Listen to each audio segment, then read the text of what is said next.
العظیم۔ اللهم اغفر للمؤمنين والمؤمنات والمسلمين والمسلمات الأحياء منهم والأموات تابع بيننا وبينهم بالخيرات إنك مجيب الدعوات إنك على كل شيء قدير صلوات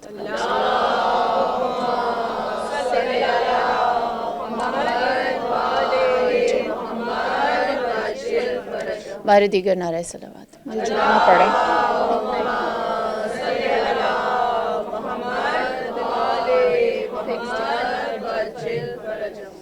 بار دیگر نعرہ صلوات۔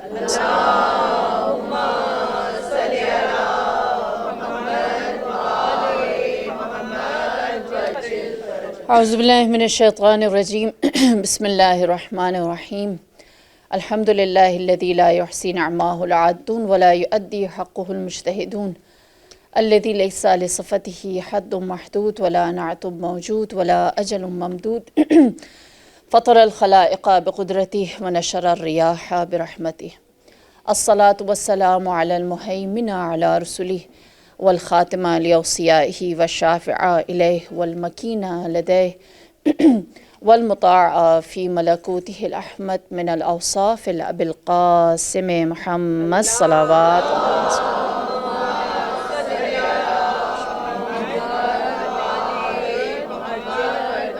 وعلى أهل بيته الطيبين الطاهرين المعصومين المظلومين سيما بقية الله في أرض روحي وأرواح العالمين لتراب مقدمه فداه أما بعد فقد قال الله تبارك وتعالى في القرآن المجيد بسم الله الرحمن الرحيم ثم صدقناهم الوعد فأنجيناهم من نشاء وأهلكنا المسرفين صلوات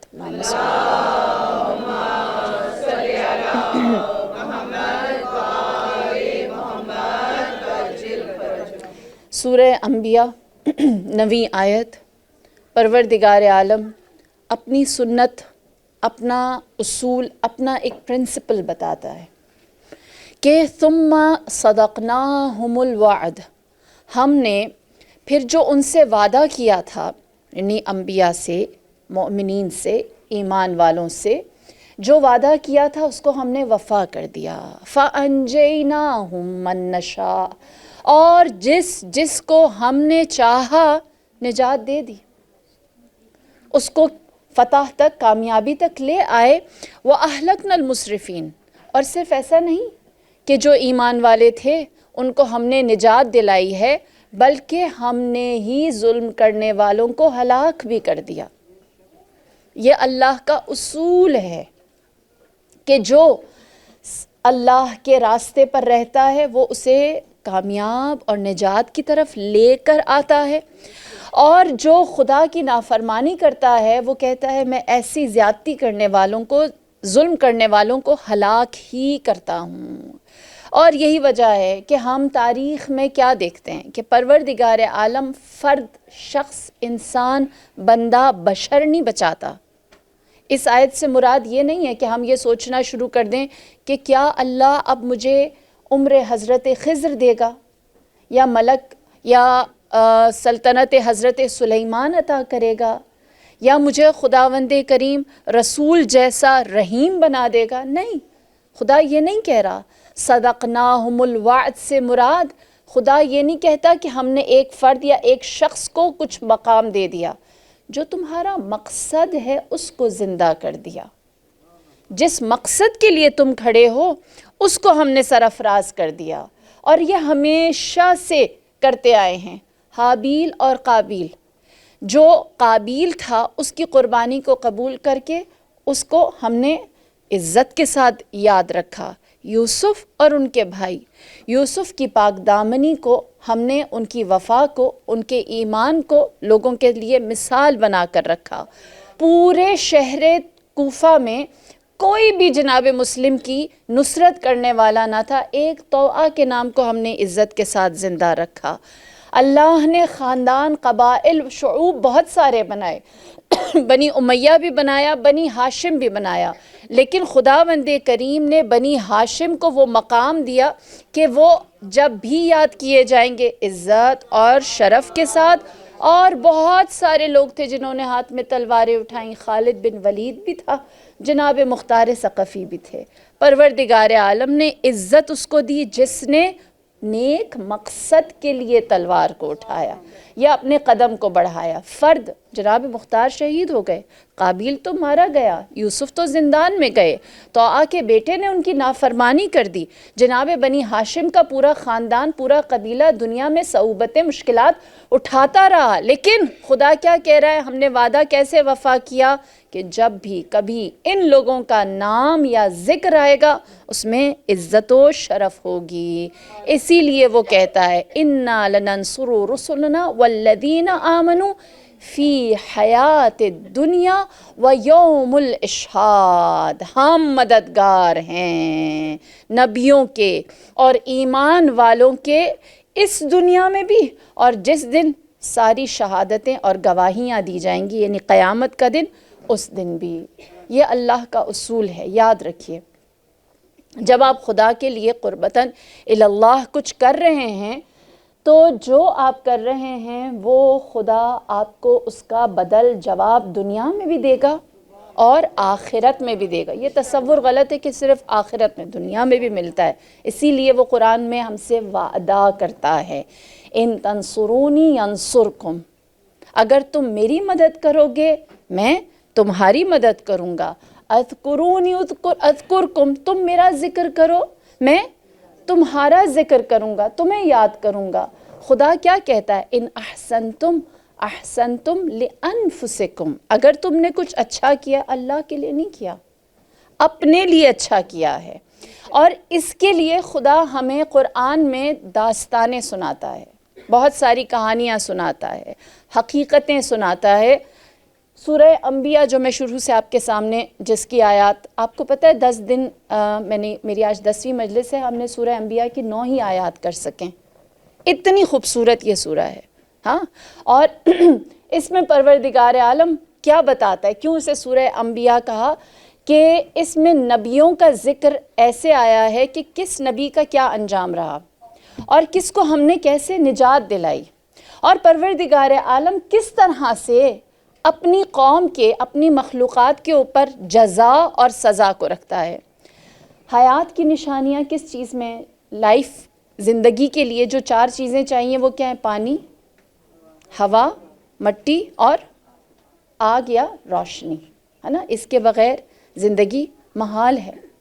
اگر یہ نہ ہو تو نہ آپ جی سکتے ہیں، نہ زمین رہ سکتی ہے اور نہ ہی کچھ اور خداوند کریم قرآن میں بھی یہی بات کرتا ہے، لیکن وہ ان نعمتوں ہی کے ذریعے سے قوموں پر عذاب نازل کرتا ہے، عذاب نازل کرتا ہے۔ سورہ صاد، اس میں خداوند کریم 6 امتوں کا ذکر کرتا ہے جن کے اوپر اللہ نے عذاب کو نازل کیا۔ پہلی امت جناب ہود کی، اس امت کا نام، قوم کا نام قوم عاد، ہود پیغمبر ہیں، قوم عاد ہیں۔ جب آپ کی بات کو نہیں مانتے تو خدا کہتا ہے بِرِيحٍ صَرْصَرٍ، ہم نے ہوا چلا کر ان پر عذاب نازل کر دیا۔ ہوا زندگی ہے، لیکن اللہ اسی زندگی کو، وہی جو اس نے لائف کے لیے بنایا ہے، اسی کو ہی عذاب بنا دیتا ہے، اسی کے ذریعے لوگوں کو عذاب میں لے آتا ہے۔ پھر وہ قوم سمود کے بارے میں فرماتا ہے۔ قوم سمود کے نبی کون ہیں؟ حضرت صالح علیہ السلام۔ حضرت صالح کی قوم کو خدا کس طرح سے عذاب دیتا ہے؟ ان کے اوپر صاعقہ، آسمان سے بجلی گراتا ہے، آگ گراتا ہے، اور وہی چیز جو جس سے لائف تھی وہی ان کے لیے عذاب کا باعث بنتی ہے۔ اسی طرح حضرت نوح علیہ السلام، ان کے لیے جب نوح کی قوم ان پر ایمان نہیں لاتی تو خدا کیا کرتا ہے؟ پانی جس کے بغیر زندگی نہیں ہے، اسی پانی سے سیلاب لے آتا ہے۔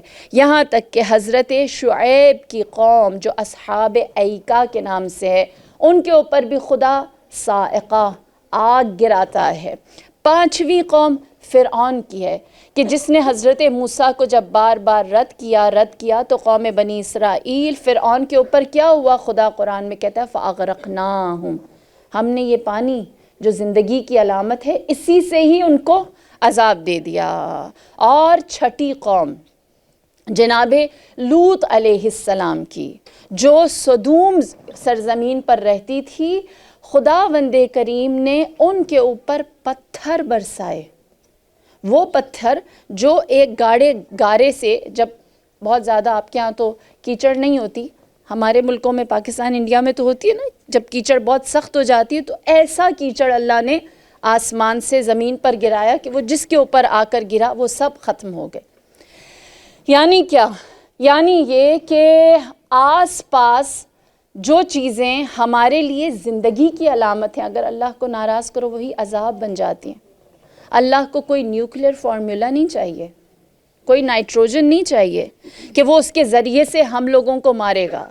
ہمارے آس پاس موجود نعمتیں ہی اگر اس میں اللہ کا لطف ہے، ہماری طرف سے اطاعت ہے تو پانی زندگی ہے۔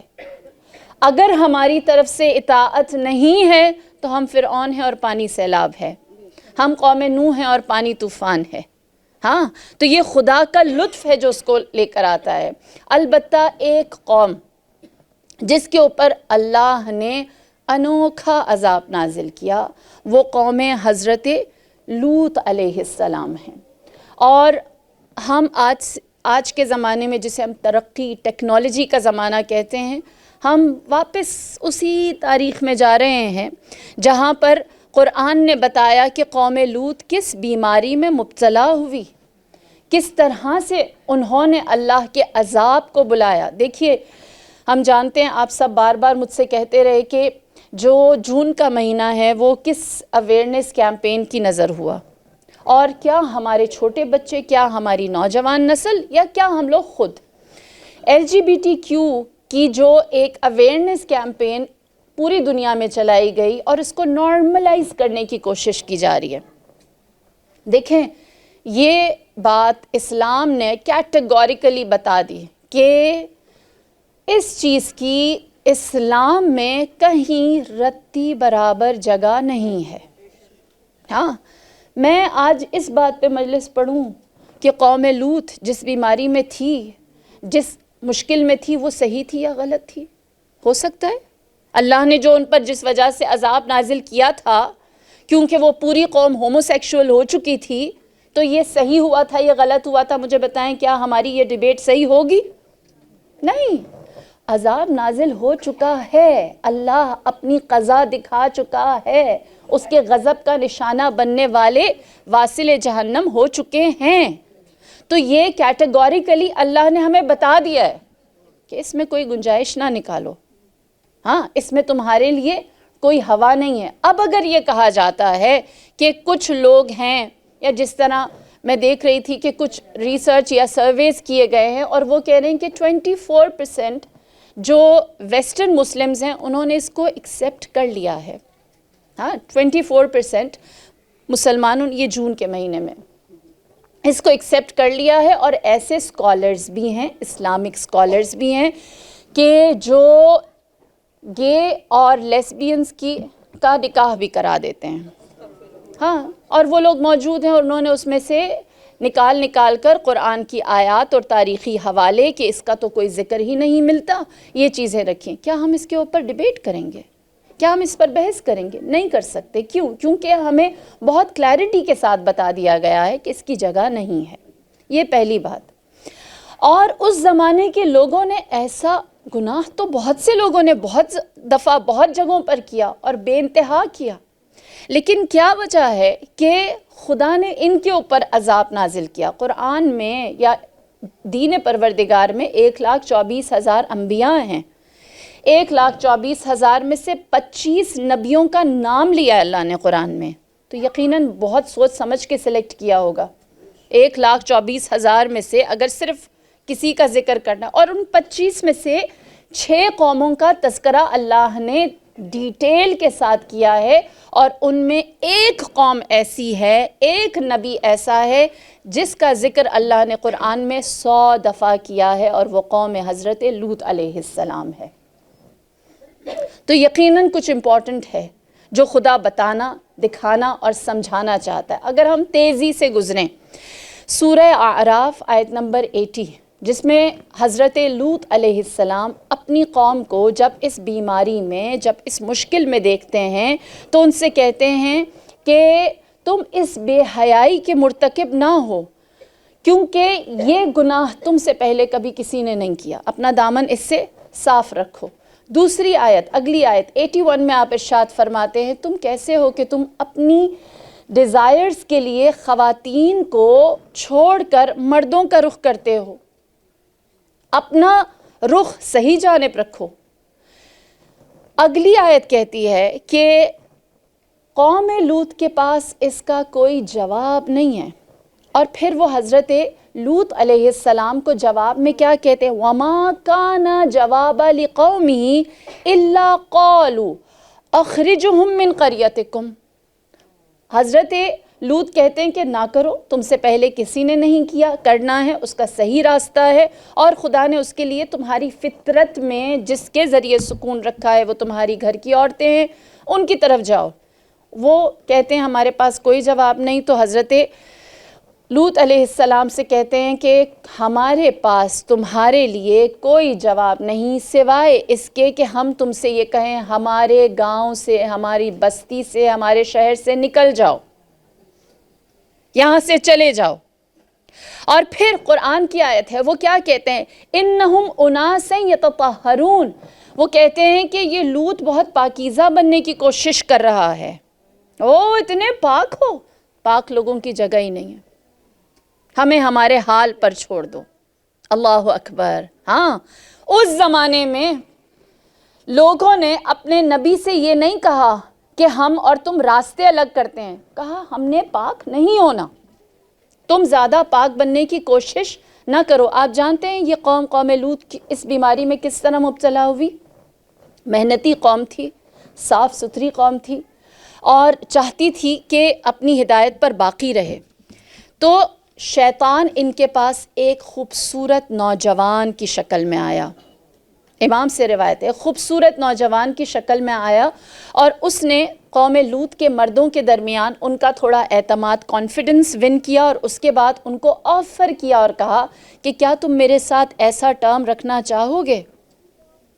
لہٰذا شیطان، روایت کے جملے اس لیے نقل کر رہی ہوں کہ شیطان نے کہا اگر میں کسی کو کہتا کہ میرے ساتھ ایسا تعلق بناؤ، یعنی میں کسی کو یوز کرنے کے لیے کہتا، تو یقیناً مجھے کوئی اجازت نہ دیتا، اس لیے میں نے اپنے آپ کو پیش کیا کہ میرے ساتھ کریں، اور اس دعوت کو عام رکھا، کوئی بھی کرے، کبھی بھی کرے، جیسا چاہے۔ شیطان ہمیشہ گناہ آسان بناتا ہے، آپ بھی عبادت کو آسان بنائیں۔ ہاں، کہا سب کے لیے کہ جو چاہے، یہاں تک کہ جب لوگوں کو یہ راستہ مل گیا، ایک راہ ایسی ہوئی، سمجھ میں آ گئی کہ یہ بھی ہو سکتا ہے ان کو اس بیماری میں مبتلا کر دیا۔ البتہ اس کا اثر یہ ہوا کہ اس قوم کی خواتین کے اندر ایک الجھن پیدا ہو گئی کہ ان کے مردوں کی توجہ ان کی طرف نہیں تھی۔ شیطان نے کہا کہ اگر ان کی خواتین اس الجھن میں ہیں کہ ان کے مرد ان کی جانب توجہ نہیں کرتے، تو جو میں نے مردوں کے ساتھ کیا وہ عورتوں کے ساتھ کرتا ہوں۔ لہٰذا روایت ہے کہ شیطان اس وقت ایک خوبصورت عورت کی شکل میں قوم لوط کی خواتین کے پاس گیا۔ یعنی کیا؟ اگر ہم یہ کہتے ہیں کہ یہ مردوں کے درمیان تھا، تو یہ خواتین کے درمیان بھی تھا، اور اس نے جس طرح مردوں کے درمیان اس کو ایک انٹروڈکشن دیا اور لوگوں کو اس کے لیے عادی کروایا، یوز ٹو کروایا، اور نکل آیا، اسی طرح خواتین کے لیے۔ اللہ اکبر۔ یہاں تک کہ جب خواتین اس کی عادی ہو گئیں تو قوم لوط میں بچے نہ رہے۔ کیسے؟ فیملی سٹرکچر تو سارا برباد ہوا، یقینی سی بات ہے، اور جب فیملی سٹرکچر برباد ہوا تو لوگوں کے پاس آئندہ آنے والے وقت کے لیے کوئی نسل نہیں تھی۔ حضرت لوط علیہ السلام نے انہیں جگایا، ان کے ساتھ کیسا رشتہ بنایا۔ سورہ شعراء آیت نمبر 162، قوم کیا کر رہی ہے؟ حضرت لوط کیا کہہ رہے ہیں؟ فرما رہے ہیں انی لکم رسول امین، میں تمہارا امانت دار رسول ہوں، تمہارا برا نہیں چاہتا۔ فاتقوا اللہ واطیعون، اللہ سے ڈرو اور اللہ کا خوف رکھتے ہوئے اس کی اطاعت کرو۔ قرآن کہتا ہے جب حضرت لوط نے کہا کہ میں تمہارا امین ہوں، ہمدرد ہوں، محبت کرنے والا ہوں، جواب میں کیا آیا؟ قوم نے کیا؟ قالوا لئن لم تنتہی یا لوط فتکونن من المخرجین، کہا کہ اے لوط، قوم لوط نے جناب لوط کی نصیحت کے جواب میں، محبت کے جواب میں کیا کہا؟ کہا اے لوط اگر تو باز نہ آیا تو ہم تجھے نکال ہی دیں گے، ہم تجھے نکال ہی دیں گے، یعنی تو ہم میں سے ایک نہیں ہو سکتا۔ قوم لوط کا مسئلہ صرف یہ نہیں تھا کہ وہ اس گناہ میں مبتلا تھے۔ یاد رکھیے جس جگہ ابھی ہم کھڑے ہیں کہ ان کا مسئلہ یہ تھا کہ وہ اس کو گناہ ہی نہیں سمجھتے تھے، وہ اس کو غلط ہی نہیں سمجھتے تھے، اس سے کراہت ہی نہیں رکھتے تھے، اس کو نافرمانی نہیں سمجھتے تھے، اور اس نجاست پر یا اس برائی پر ان کے دل آزردہ نہیں ہوتے تھے۔ وہ کہتے تھے ہم گناہ میں ٹھیک ہیں۔ گناہ بڑا نہیں ہوتا، گناہ کو چھوٹا سمجھنے والا انسان گناہ گار ہوتا ہے۔ ہاں، تو قوم لوط کا سب سے بڑا جو فعل تھا وہ یہی تھا کہ وہ اپنے اس عمل کو بہت ہلکا اور بہت اچھا یا اپنی زندگی کا حصہ سمجھتے تھے۔ یہی وجہ ہے کہ حضرت لوط علیہ السلام نے اپنی قوم کو ایک بیمار قوم کہا ہے، کہ یہ ایک بیمار قوم ہے، اور بیمار قوم کے لیے کیا ضروری ہے کہ وہ اپنے آپ کو اس سے بچائے۔ یقیناً آج اگر میں اور آپ جا کر اس ماحول میں جہاں پر اس کے اثرات بہت پازیٹیو کر کے بتائے جا رہے ہیں، جب آپ اس پر بات کریں گے تو آپ ہی کو کہا جائے گا ہمارے گاؤں سے نکلو، ہمارے علاقے سے نکلو، ہے نا، تمہاری جگہ نہیں ہے۔ نہ یہ کہ آپ کی رائے کو رسپیکٹ دی جائے گی، اس کو ایکسیپٹ کیا جائے گا، اس کا ریگارڈ رکھا جائے گا، بلکہ آپ کو یہ بتایا جائے گا کہ بہت ہی کوئی پاک بننے کی کوشش کر رہے ہیں آپ، یا آپ تو باز ہی نہیں آ رہے ہیں۔ لہٰذا ایسی صورتحال میں ہمارے لیے ضروری ہے کہ ہم کلیئرٹی کے ساتھ اس بات کو دیکھیں کہ یہ عمل ہے کیا، اور اہل بیت کے نزدیک اس کا کیا مقام ہے۔ امام رضا علیہ السلام، اللہم صلی علی محمد و آل محمد وعجل فرجنا اجمعین، آپ فرماتے ہیں کہ زنا حرام ہے، ایڈلٹری حرام ہے، لیکن لواط کی حرمت اس سے زیادہ ہے، یعنی یہ زیادہ برا حرام ہے، اس سے بھی زیادہ برا حرام ہے۔ اور پھر نبی خدا فرماتے ہیں، غور سے سنیں، اپنے بچوں کو سنائیں، اپنے گھر میں اس کو، جہاں لوگ دوسری طرح اوپنلی اس کو ڈسکس کر رہے ہیں، حدیث ہے، رسول خدا فرماتے ہیں جو شخص اس بیماری میں مبتلا ہو اور اس دنیا سے چلا جائے، اس کو تینوں غسل دیے جائیں، کفن پہنایا جائے، جو پروٹوکولز ہیں میت کے وہ پورے کیے جائیں، تو بھی وہ جب اپنی قبر سے اٹھے گا تو نجس اٹھے گا۔ فرمایا کہ وہ 3 غسل، وہ کفن، اس کی گندگی دور نہیں کر سکتے۔ فرمایا وہ روز حشر نجس ہی اٹھے گا۔ کیوں؟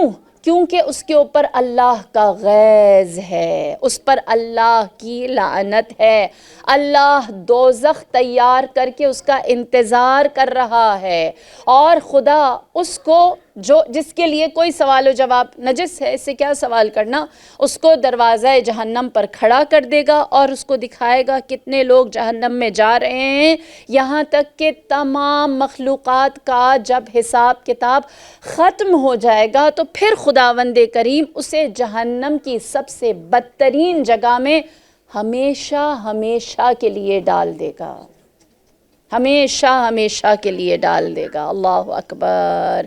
یہ اتنا بڑا گناہ ہے، یہ اتنا بڑا گناہ ہے کہ امیر کائنات فرماتے ہیں، یہ مجھے لگتا ہے کہ آج اسی ویک، اسی ہفتے یا اسی سال کی بات ہے، آپ فرماتے ہیں جس نے اس بد فعلی کو حلال سمجھا، جائز سمجھا، اس نے گناہ عظیم کیا اور اللہ کا انکار کیا، وہ کافر ہے۔ جس نے اس کو جائز سمجھا، فرمایا وہ گناہ عظیم ہے، اللہ کا انکار ہے، امیر المؤمنین فرماتے ہیں کہ وہ کافر ہے، وہ دائرہ اسلام کا منکر ہے، وہ خارج ہو گیا ہے۔ پھر اس کے بعد چھٹے امام، امام جعفر صادق علیہ السلام، اللہم صلی علی محمد،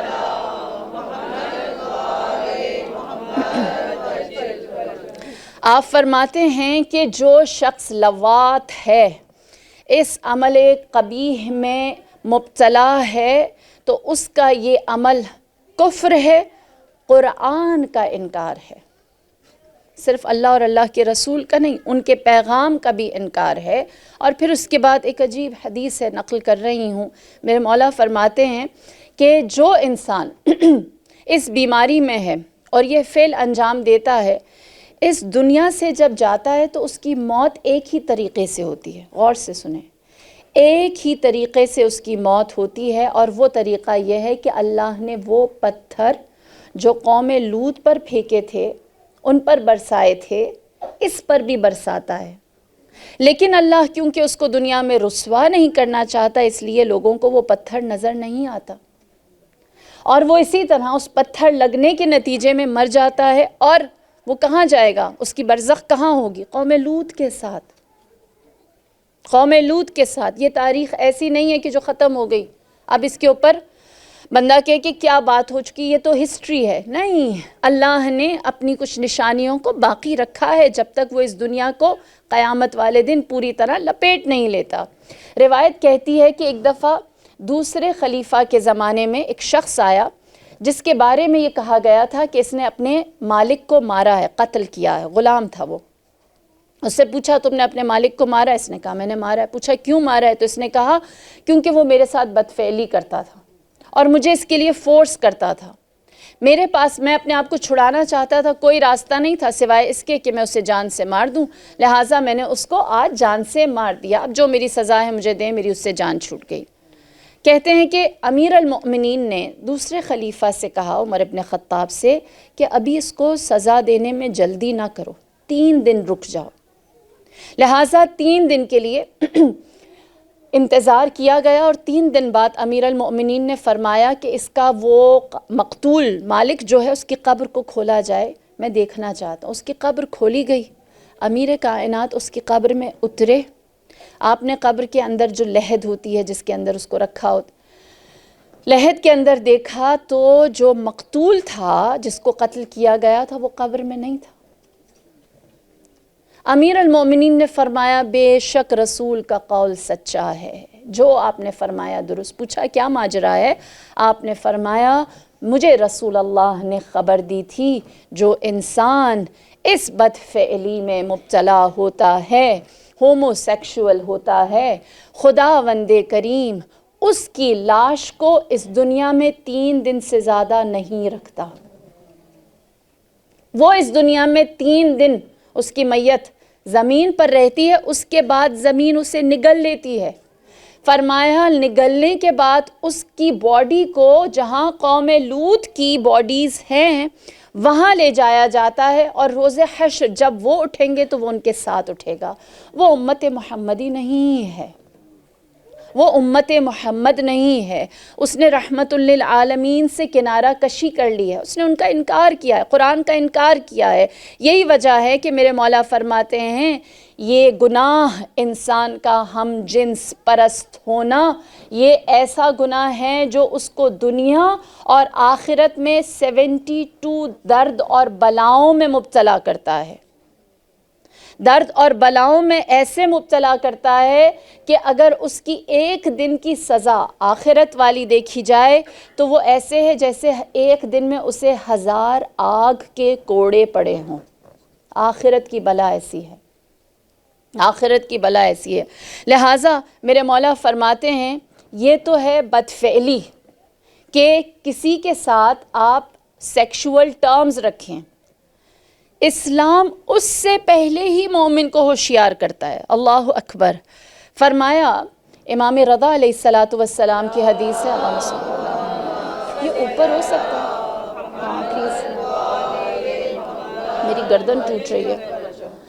آپ فرماتے ہیں کہ کسی کے ساتھ جنسی تعلق پیدا کرنا دور کی بات، اگر کوئی خاتون خاتون کو اور اگر کوئی مرد مرد کو ایک شہوت یا ڈیزائر کی نظر سے دیکھے تو اس ایک نظر کے بدلے میں اسے 1000 سال کا عذاب ہے۔ ایک نظر، ایک نظر، یعنی بتانا کیا چاہ رہے ہیں اہل بیت؟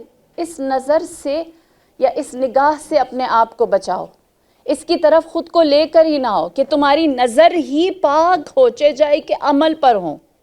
دوسری جگہ مولا فرماتے ہیں اگر کوئی لڑکا لڑکی کو، لڑکا لڑکے کو اور لڑکی لڑکی کو ایک کس کرے اپنے ہم جنس کو، اس نیت سے، شہوت کی نیت سے، فرمایا ایک کس کرے تو اس کے اوپر 4 طرح کے ملائکہ لعنت کرتے ہیں۔ ایسا سیکشول ریلیشن تو بہت آگے کی بات ہے نا۔ فرمایا ایک کس کرے تو اس پر 4 طرح کے ملائکہ لعنت کرتے ہیں۔ لعنت کا مطلب کیا ہے؟ اللہ کی رحمت سے دوری۔ فرمایا پہلے ملک آسمان کے، دوسرے زمین کے، تیسرے رحمت کے اور چوتھے اللہ کے غضب کے، یہ چاروں مل کر ایک کس کرنے والے کو خدا کی درگاہ سے لعنت بھیجتے ہیں۔ اس کا مطلب کیا ہے؟ اس کا مطلب یہ ہے کہ صرف اس چیز کی ابتدا ہی اسلام کو قبول نہیں ہے، اسلام کو منظور نہیں ہے، بہت ہی پیچھے سے ہی راستہ روک لیا گیا ہے۔ لہٰذا ہم اگر آج چاہیں اپنے آپ کو دیکھیں، نوئنگ ساری باتیں کہ کتنی اس کی مذمت ہے، کتنا ڈسکریج کیا گیا ہے، آج ہمیں کیا کرنا چاہیے؟ تو ہم دیکھیں گے حضرت لوط علیہ السلام نے کیا کیا تھا۔ ہاں، جو حضرت لوط نے کیا تھا وہی پھر ہم کرنے کی کوشش کریں گے۔ سورہ شعراء کی آیت نمبر 160+، آگے آپ لوگ پڑھتے چلے جائیں، اس میں پورا جناب لوط علیہ السلام کی سٹرگل موجود ہے۔ پہلی چیز جناب لوط علیہ السلام نے خود اس بیماری سے اپنے آپ کو دور رکھا، خود ترک کر لیا۔ یہ تو یقینی سی بات ہے نا، اللہ نہ کرے کہ اس فرش عزا، اس پاک جگہ پر آنے والا کوئی اس کا دل اتنا سیاہ ہو کہ وہ اس عمل کو برا نہ سمجھے۔ اللہ کرے کہ خدا ہم سب کو اس سے بیزاری عنایت کرے۔ ایک تو یہ کہ خود ترک کیا، دوسرا آپ نے اس قوم کو مخاطب کیا اور آپ نے فرمایا قال انی لعملکم من القالین، میں اتنا تمہیں سمجھاتا ہوں نہ کرو، لیکن اب یہ ہے کہ میں تمہارے عمل کی سختی کے ساتھ مخالفت کرتا ہوں، سختی کے ساتھ مخالفت کرتا ہوں، قالین ہرگز شامل نہیں ہوں۔ پھر اس کے بعد دعا کی ربی نجنی واہلی مما یعملون، خدایا مجھے اور میرے گھر والوں کو نجات دے اس گندے عمل سے جو یہ لوگ کر رہے ہیں۔ لہٰذا پہلی چیز یہ ہے کہ آپ خود نہ اس میں انوالو ہوں اور نہ اپنے گھر والوں کو ہونے دیں، اور اس سے براعت برملا کریں۔ اگر فریڈم ہے اوپینین دینے کا، سپیچ کا، تو یقینی سی بات ہے جو پرو ہے اگر اس کے پاس یہ رسپیکٹ ہے تو جو اگینسٹ ہے اس کے پاس بھی سیم رسپیکٹ وہ بھی ڈیزرو کرتا ہے۔ تو ہم اپنے حق کی بات تو رکھیں، پہلی چیز۔ دوسری چیز فرمایا کہ حضرت لوط علیہ السلام نے لوگوں کو اللہ کا خوف دلایا اور اللہ کی قدرت کی جانب بلایا۔ تیسری چیز فرمایا کہ اللہ نے جو تمہیں اندر سے فطرت دی ہے اس کی طرف پلٹو، اور یہ ایسی فطرت ہے جو صرف انسانوں میں نہیں ہے، چرند پرند میں بھی ہے، جانوروں میں بھی ہے، حیوانوں میں بھی ہے، پودوں میں بھی ہے، مچھلیوں میں بھی ہے، کہ خدا نے ان کی ریپروڈکشن کو کس طرح سے رکھا ہے۔ فرمایا کہ اس کے لیے اللہ نے تمہیں رسول باطنی عقل دے رکھا ہے، اپنے عقل کے راستے پر چلو، جو تمہیں عقل دکھاتی ہے اس کے مطابق رہو۔ اور پھر آپ نے مؤمنین کی صفات گنوائیں۔ خدا قرآن میں ہمیں بھی یاد دلاتا ہے، سورہ مؤمنون میں جب ایمان والوں کی کوالٹیز کو یاد کیا جاتا ہے تو خدا کہتا ہے والذین ہم لفروجہم حافظون، مومن وہ ہیں جو اپنے پرائیویٹ پارٹس کی خود حفاظت کرتے ہیں، اس کو گناہ میں مبتلا ہونے نہیں دیتے۔ اسی لیے رسول خدا فرماتے ہیں مجھے 6 چیزوں کی گارنٹی دو، میں تمہیں جنت کی گارنٹی دیتا ہوں۔ مجھے 6 چیزوں کے ضمانت دو، میں تمہیں جنت کی ضمانت دیتا ہوں۔ فرمایا کہ ان میں سے ایک پاک دامنی ہے، ہاں، کہ انسان اپنے عمل کو ان کے ساتھ یا ایک برے چیز میں مبتلا نہ ہو۔ اسی لیے فرمایا کہ جب انسان پاک دامنی کی بات ہوتی ہے نا، با حیا با عفت ہونے کی، تو اس کی ابتدا کہاں سے ہے؟ پاک دامنی کی ابتدا آنکھ سے۔ بولنے سے نہیں، آنکھ سے. آنکھ دروازہ ہے. اگر انسان بے حیا بے عفت ہونا چاہے، پہلا کام جو میں نے اور آپ نے کرنا ہے وہ اپنی آنکھ کی حفاظت ہے. اپنی آنکھ کی حفاظت ہے کہ اس جانب جانے ہی نہ دیں، اس کے اوپر کنٹرول رکھیں. یہ نہ کہیں کہ بار بار شیطان ڈالتا ہے. یہ جو ہم کنٹرول کرتے کرتے کرتے کرتے مر جائیں گے نا، یہی جہاد اکبر ہے، یہی شہادت کی موت ہے. اللہ جانتا ہے آپ کتنی اسٹرگل کر رہے ہیں، اور اللہ اس کے اوپر، آپ کی اسٹرگل کے اوپر، آپ کے اس جہاد پر آپ کی مدد کرنا چاہتا ہے.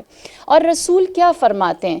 فرماتے ہیں، اچھا مخاطب ہیں یہاں پر مرد، ہاں مخاطب ہیں رسول خدا کے مرد، اور آپ فرماتے ہیں عفو تعف نسائکم، تم پاک دامن رہو، تم عفت اختیار کرو تاکہ تمہاری عورتیں بھی باعفت ہو جائیں. ہاں مرد اگر اپنی نگاہ کا پردہ درست رکھے گا، معاشرے میں برائی ختم ہو جائے گی. ہاں جو حجاب ہے، انفارچونیٹلی حجاب کی اتنی غلط ایک ڈیفینیشن دی جاتی ہے کہ حجاب سے مراد ہے بس جو خاتون ہے وہ 200 پنیں لگا کر اسکارف پہن لے، ہے نا، اور اس کا کہیں سے کچھ، اور میری جیسی عالمہ کا تو کبھی کچھ نظر آ جائے تو منکر نکیر کی چھٹی. دنیا میں اتنے سارے 1000 منکر نکیر مل جاتے ہیں جو میرا پورا سکین کر کے مجھے جنت، جہنم، نامہ اعمال، میزان، صراط سب دنیا میں دکھا دیتے ہیں. ہاں جبکہ حجاب کی پوری ڈیفینیشن کیا ہے؟ حجاب کی پوری ڈیفینیشن یہ ہے کہ عورت اپنا ستر رکھے اور مرد اپنی نظر نیچی رکھے. اور اس وقت سب سے زیادہ بد حجابی مردوں میں پائی جاتی ہے، کیونکہ وہ ایک خاتون کی پرائیویسی کے اندر جھانک جھانک کر اس کو دین سکھانے آ جاتے ہیں. ہاں سب سے بڑی بد حجابی، سب سے بڑی بے عفتی مرد کی نظر ہے. اور رسول مرد سے کہہ رہے ہیں اپنی نگاہ کو، اپنی عفت کو محفوظ رکھو تاکہ تمہاری عورتوں کی عفتیں محفوظ رہیں. ہاں یہ حجاب ایسا نہیں ہے کہ عورت نہیں لپیٹ لینا ہے تو حجاب مکمل ہو جائے گا. حجاب کی پوری ڈیفینیشن یہ ہے کہ عورت اپنے آپ کو کور کرے، ستر کرے، چھپائے اپنے وہ اعضاء جس کا اللہ نے حکم دیا ہے. اور مرد کے لیے ہے کہ وہ نظریں نیچی رکھے. اس سے جب کہا جائے کہ فلانا فلانا کیسا تھا تو وہ کہے میں نے دیکھا ہی نہیں. اور اگر مرد نے دیکھا ہے، وہ کمنٹ کر رہا ہے، وہ بول رہا ہے، اس نے کوئی اوپینین کسی خاتون کے لیے بنا لیا ہے تو یہ اس کی بد حجابی ہے، یہ اس کی بے عفتی ہے، یہ اس کی بے حیائی ہے. غیرت مند مرد کبھی بھی اپنی نگاہ کو اس جانب نہیں لے کر جاتا جہاں اس کی حدود ہی نہیں ہے، جہاں اسے دیکھنے کی اجازت ہی نہیں ہے. میری اور آپ کی طرف سے نہیں، اللہ کی طرف سے اجازت نہیں ہے. لہٰذا فرمایا کہ مرد اپنی عفتوں کو بچائیں تاکہ عورتوں کی عفت محفوظ رہے. میں درخواست کروں گی کہ جتنے بھی مرد ہیں وہ اپنی نگاہوں کا پردہ رکھیں گے، وہ حجاب کریں گے تو عورتوں کا بھی حجاب کامل ہو جائے گا. ایک جانب ایک پہیہ تیز گھما کر کبھی بھی کوئی قوم کسی ترقی یا رشد تک نہیں پہنچی. اسی لیے فرمایا نگاہ سب سے پہلی چیز ہے. نظر نہ کرو، نہ دیکھو. جہاں خواتین کی کوئی چیز ہے اس طرف تمہارا راستہ نہیں ہے، وہاں تمہیں داخل ہونے کی اجازت نہیں ہے، وہاں تمہاری انوالومنٹ کی ضرورت نہیں ہے، وہاں آپ ویلکم ہی نہیں ہیں. اور اگر آپ پھر بھی پائے جاتے ہیں تو آپ نے بد حجابی کی ہے. ہمارے ہاں کیا ہوتا ہے کہ اگر کسی خاتون کی تصویر کے نیچے مردوں نے کچھ لکھا ہوا ہے تو کہتے ہیں یہ دیکھو تصویر ڈالتی ہے، نیچے مرد لکھتے ہیں. اور اگر کسی مرد کی تصویر کے نیچے لڑکیوں نے کچھ لکھا ہوتا ہے تو کہتے ہیں یہ لڑکیوں کو دیکھو کیوں مردوں کی تصویر پہ لکھتے ہیں. تو ہر دفعہ اگر پہیہ الٹا گھمائیں گے تو گاڑی آگے نہیں جائے گی. آپ کو دونوں پہیے برابر چلانے ہیں. غضوا ابصارکم، نگاہ سے حجاب شروع کرو، نگاہ سے حجاب شروع کرو، نگاہ کا خیال رکھو. اور اگر نگاہ غلط طرف چلی گئی تو بہت سارے دروازے کھلنے شروع ہو جاتے ہیں. لہٰذا جناب لوط علیہ السلام نے اپنے زمانے کے لوگوں سے جو تعلق رکھا وہ گناہ سے دوری کا تھا، خود کو پاک رکھا، اللہ سے دعا کا تھا، اللہ کا خوف تھا، اللہ کی قدرت کو یاد دلانا اور پاک دامنی کی ترویج تھی۔ اس کے جواب میں قوم لوط نے کیا کیا، جو ہم ابھی دیکھ بھی رہے ہیں اور ہو سکتا ہے فیوچر میں یہ ہو بھی، قرآن کا لفظ صحیح ثابت ہو۔ انہوں نے جواب میں جھٹلایا، مانتے ہی نہیں، جو بھی آرگیومنٹ آیا غلط، جو بھی کہہ رہے ہیں وہ illogical۔ دوسری چیز انکار، نہ صرف یہ کہ تمہارا اوپینین غلط ہے، تم بھی غلط ہو، تم یہاں سے چلے جاؤ۔ تہدید یعنی دھمکی دی، تھریٹن کیا اور کہا کہ تم تو باہر سے آئے تھے، حضرت ابراہیم نے تمہیں ہمارے لیے نبی بنا کر بھیجا تھا، ہم تمہیں اپنے شہر سے نکال دیں گے۔ یہ 5 شہر تھے جہاں پر یہ بیماری پائی جاتی تھی۔ نہ صرف یہ کہ ان کو تھریٹن کیا، بلکہ چوتھی چیز جو کی، مذاق اڑایا، چھوٹا بنایا، ہیوملیشن کی، اور ان کو ایک ایسا وجود بنایا جو کسی پسماندہ بری دنیا سے آیا، نہ عقل نہ شعور نہ سمجھنا، اس کے اندر فلیکسیبلٹی ہے، اس کا مذاق اڑا کر انہیں دور کیا گیا۔ اور جب سر انجام یاد رکھیں، حضرت لوط علیہ السلام نے کہا اللہ کا عذاب آئے گا، تو روایت کہتی ہے کہ انہوں نے تقاضا کیا، ڈیمانڈ کیا، آ جائے آ جائے آ جائے، جیسا عذاب آنا ہے وہ آ جائے، ہم عذاب سہ لیں گے، تمہاری بات نہیں مانیں گے۔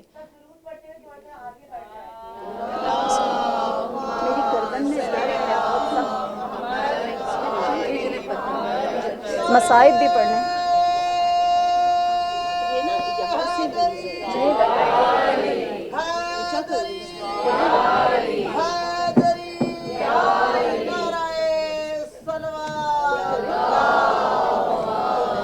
اوپر اڑنے سے۔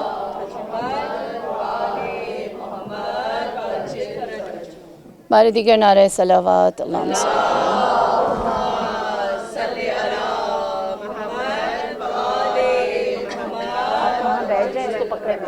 بیٹھ جائیں آپ اس کے اوپر، بہت ہی دور چل رہے ہیں،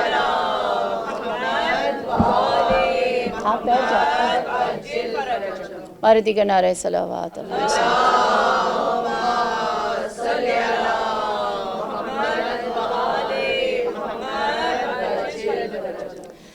بس اس زمانے کے لوگوں نے سر انجام حضرت لوط علیہ السلام سے کہا کہ اگر عذاب آتا ہے آ جائے، ہم خود ڈیمانڈ کرتے ہیں کہ اگر آپ کا اللہ سچا ہے تو ہم پر عذاب لے آئے۔ اس نہج پر کہ عذاب آئے، قوم خود آئی یا حضرت لوط انہیں لے کر آئے؟ قوم خود آئی نا، گناہ کے اوپر جب بار بار انسان انسسٹ کرتا رہے۔ لہٰذا ابھی ہم اگر اس بات کو جج کرنا چاہیں کہ کون اس گناہ میں مبتلا ہے کون نہیں، تو اس کا طریقہ کیا ہے؟ ایسا نہ ہونا کہ ہم لوگ اپنے آپ کو ایک دم سے سمجھیں ہمیں 4 احادیث آ گئی ہیں، اب ہمیں پتہ ہے کہ کون کتنا گناہ گار ہے اور کس کو کیا کرنا ہے۔ اسلام نے اس کا بھی طریقہ بتایا ہے، اس کو کیسے ڈیل کرنا ہے، کون کیسے اس بدفعلی کا گناہ گار ہے یا نہیں، یہ ایک انسان ثابت نہیں کر سکتا۔ اس کے لیے، اس کے اپروول کے لیے 4 لوگ اگر گواہی دیں کہ ہم نے دیکھا ہے اسے، تو پھر اس کے اوپر یہ لیبل لگ سکتا ہے۔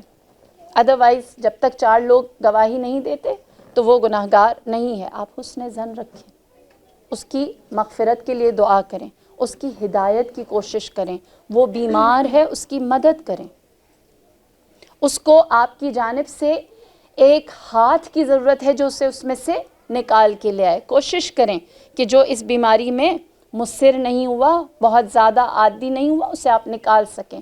دوسرا یہ کہ وہ خود آ کر 4 دفعہ اپنے ہوش و حواس میں گواہی دے، خود کہے، اعتراف کرے، کنفیس کرے کہ ہاں میں ایسا ہوں۔ اگر وہ خود 4 دفعہ کہہ دے تو پھر آپ اسے لیبلائز کر سکتے ہیں کہ ہاں یہ اس عمل میں شریک ہے۔ البتہ جب یہ ثابت ہو جائے کہ فلاں انسان اس گناہ میں مبتلا ہے، وہ خود کہہ رہا ہے یا 4 اچھے لوگ اس کے بارے میں کہہ رہے ہیں، تو پھر اللہ اکبر، کوئی بھی گناہ، کوئی بھی نافرمانی اتنا سخت سزا نہیں رکھتی جتنا اس کا ہے۔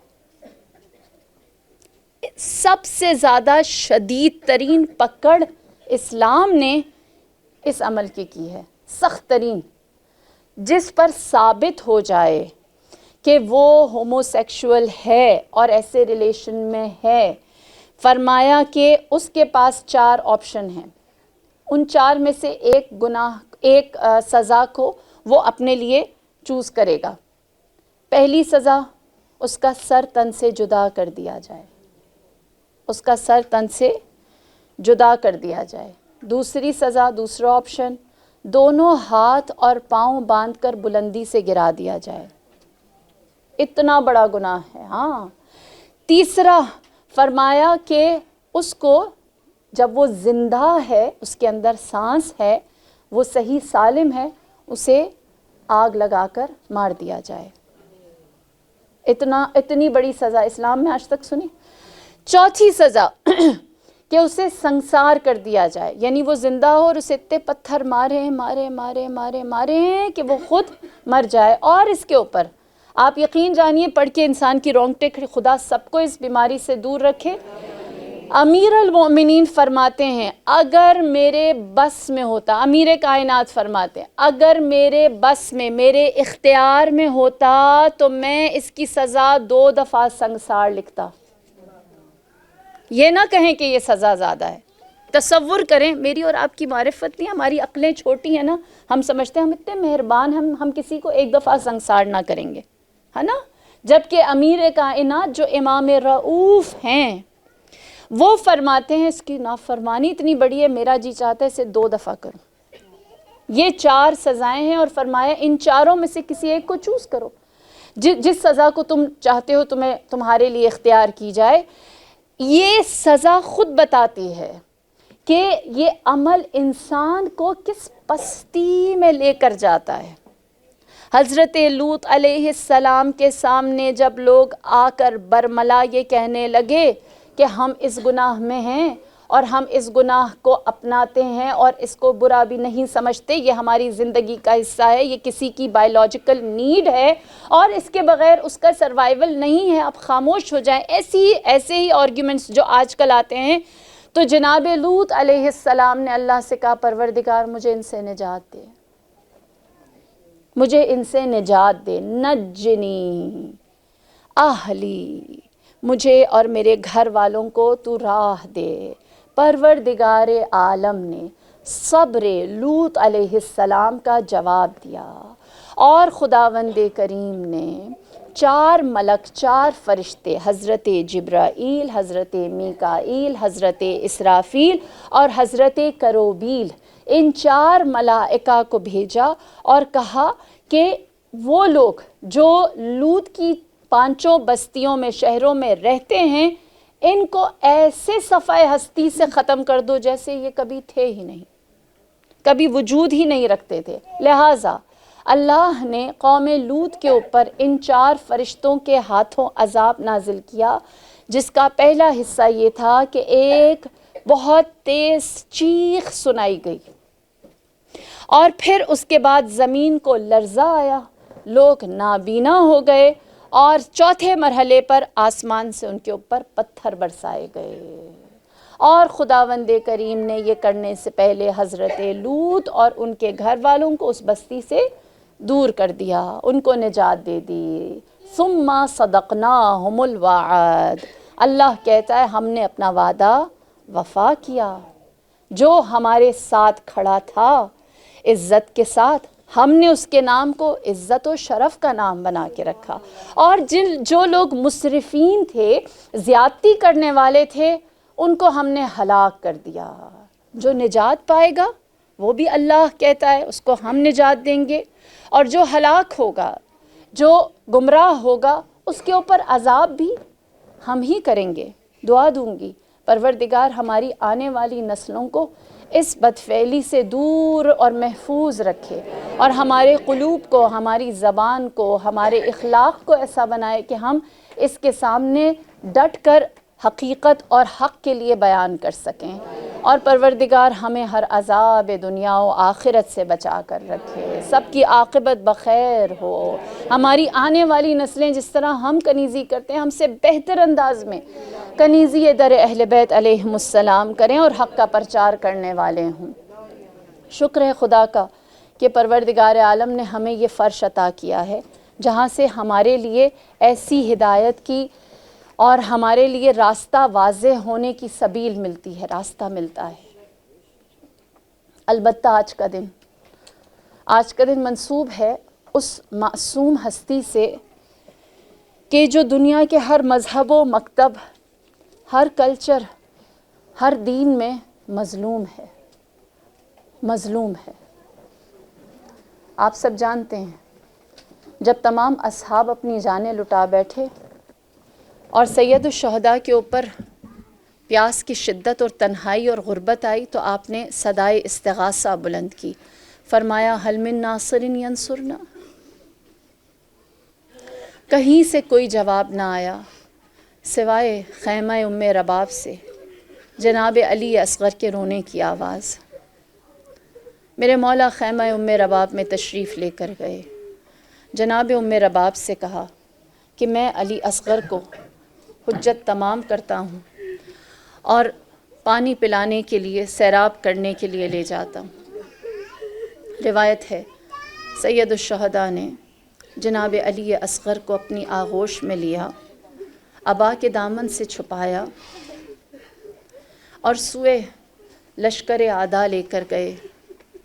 جب امام تشریف لا رہے تھے دیکھنے والوں نے دیکھا اور کہا کہ ہمیں لگتا ہے حسین اپنے ہاتھ میں قرآن لے کر آ رہے ہیں، اب ہمارے اور اپنے درمیان قرآن کو رکھیں گے۔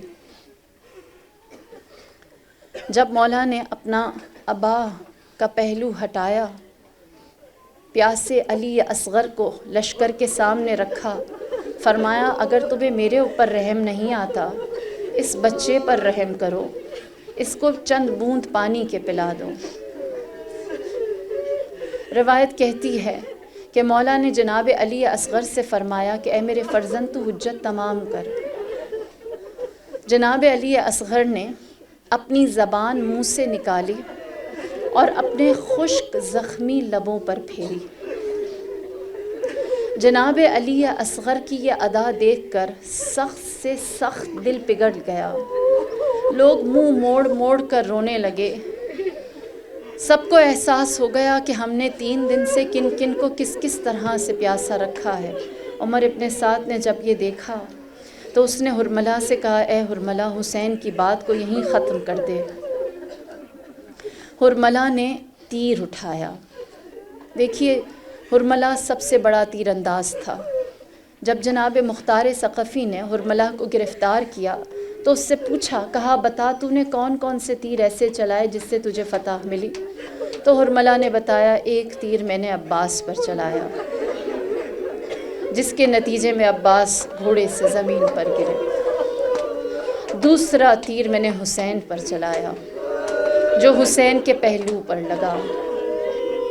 اور پھر جناب مختار نقل کرتے ہیں، حرملہ کہتا ہے عباس حسین کے بعد تیسرا تیر میں نے علی اصغر پر چلایا، میں نے علی اصغر پر چلایا۔ دیکھیے کیسے پہلوانوں کی صف میں علی اصغر کا نام آ رہا۔ جناب علی اصغر پر چلایا۔ اور پھر حرملہ کہتا ہے کہ میں نے وہ والا تیر چلایا جس سے میں یقینی طور پر اصغر کا کام تمام کر سکتا تھا، کیونکہ میں یہ نہ سمجھتا تھا کہ میں 6 مہینے کے بچے کو مار رہا ہوں، میں جانتا تھا میرا نشانہ آغوش حسین ہے، آغوش حسین ہے۔ حسین نے اگر اپنی آغوش سنبھال لی تو یہ بچہ بچ سکتا تھا، اس لیے میں نے 1 نہیں 3 نوکوں والا تیر اٹھایا، اس لیے میں نے 3 نوکوں والا تیر اٹھایا۔ اللہ اکبر۔ روایت کہتی ہے حرملہ ملعون خود بیان کرتا ہے حسین کی آغوش میں علی اصغر تھے، علی اصغر رو رہے تھے، حسین انتظار کر رہے تھے، لشکر یزیدی منہ موڑ موڑ کر رو رہے تھے، اور میں نے سے شعبہ تیر جناب علی اصغر کے حوالے کیا۔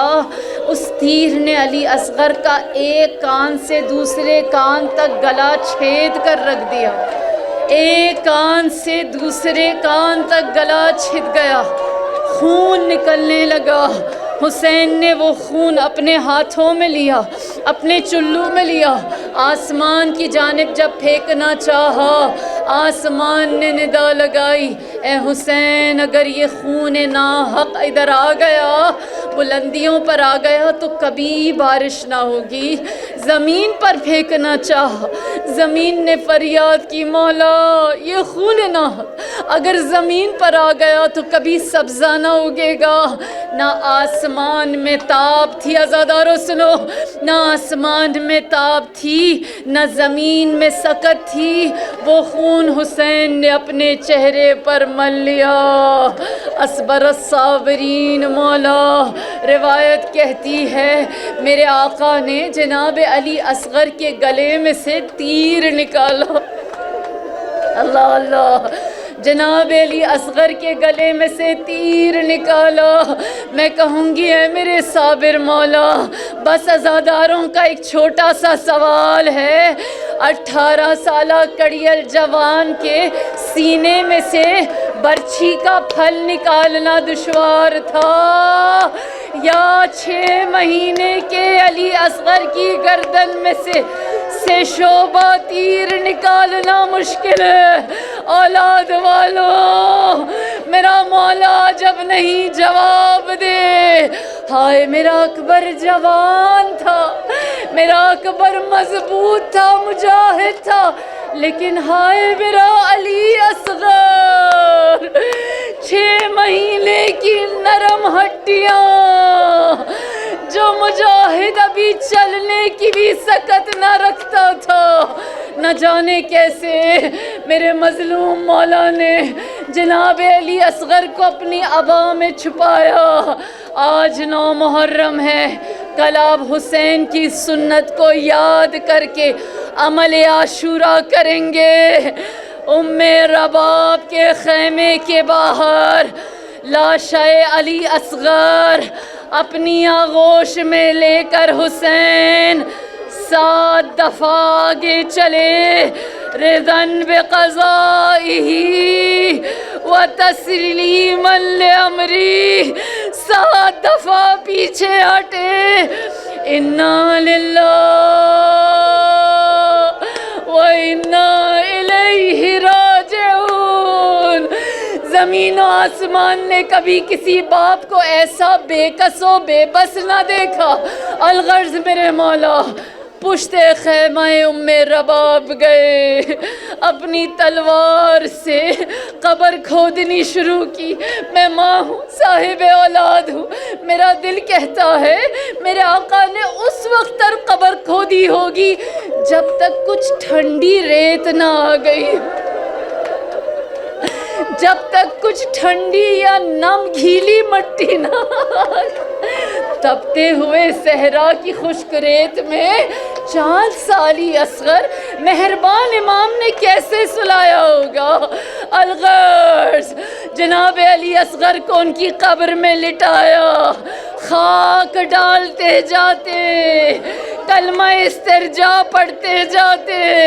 میں کہوں گی مولا نہ کفن ہے، نہ ساتھ دلاسا دینے والا ہے، سوال اتنا سا ہے اس چہرہ نازنین علی اصغر پر خاک کیسے ڈالی، اس پر خاک کیسے ڈالی۔ دامن جھاڑ کر حسین اٹھے، خیمہ ام رباب میں آئے۔ ام رباب نے دیکھا مولا کا چہرہ خون آلود، آپ کی ریش مبارک پر خون۔ پوچھا آقا یہ خون کیسا ہے؟ مولا نے جواب دیا میرے علی اصغر کو گردن میں تیر مار کر شہید کر دیا گیا۔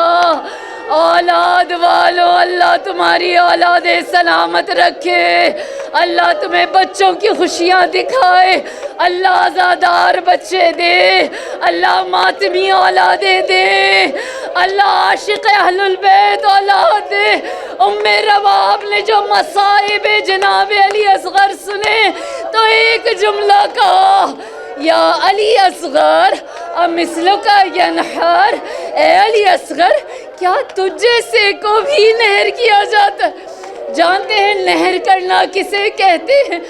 اونٹ جیسا جانور جس کی گردن ذبح یعنی کاٹی نہیں جا سکتی، اس کی جب قربانی کرنی ہوتی ہے اس کی گردن میں نیزہ مارا جاتا ہے۔ اس عمل کو نہر کرنا کہتے ہیں۔ ام رباب نے کہا اے میرے علی اصغر، تجھے نہر کیا گیا تیری گردن کے ساتھ وہ جو اونٹ کی گردن۔